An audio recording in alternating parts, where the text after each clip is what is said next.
Hello, नमस्कार, जय Hind, Vande Mataram. Ayan maths academy में आपका हार्दिक स्वागत है। हम लोग आज पढ़ेंगे कक्षा 12वीं भौतिक शास्त्र, अध्याय 1 से हम लोग पढ़ेंगे आज कूलाम का नियम।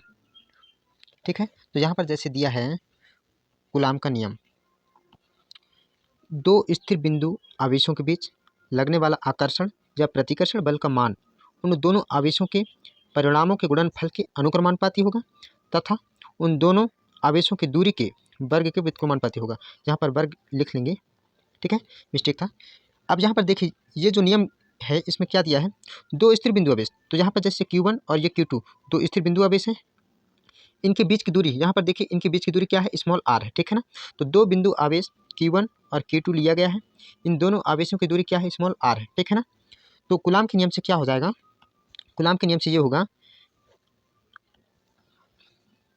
कूलाम के नियम से हम यहाँ पर देखेंगे कूलाम के नियम क्या कहता है, दोनों आवेशों के बीच की दूरी, दोनों आवेशों के बीच की दूरी के व्युत्क्रमानुपाती होगा, ठीक है, और दोनों के परिणामों के गुणनफल के अनुक्रमानुपाती। अब यहाँ पर Q1 और Q2 दो क्या है, आवेश है, ठीक है ना, तो दोनों के परिणाम के गुणनफल के अनुक्रमानुपाती होगा।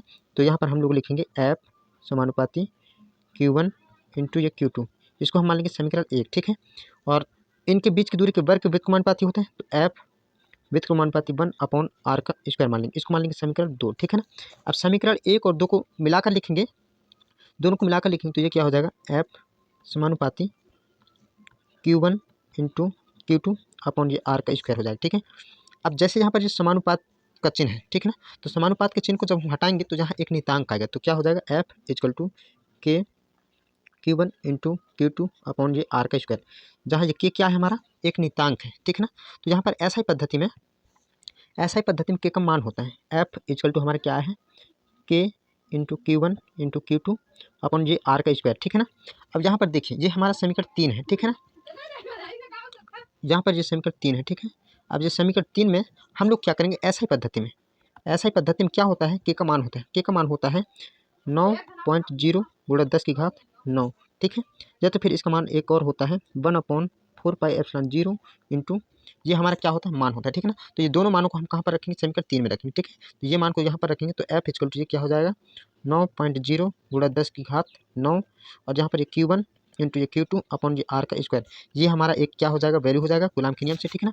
फिर यहाँ पर जैसे अगर मान लो 1/4πε0 रखते हैं इसकी जगह पर, ठीक है ना, तो ये क्या हो जाएगा, F equal to 1/4πε0 into Q1 into Q2 upon r का स्क्वायर, तो ये क्या हो जाएगा, कूलाम के नियम से हमारा समीकरण हो जाएगा, ठीक है ना।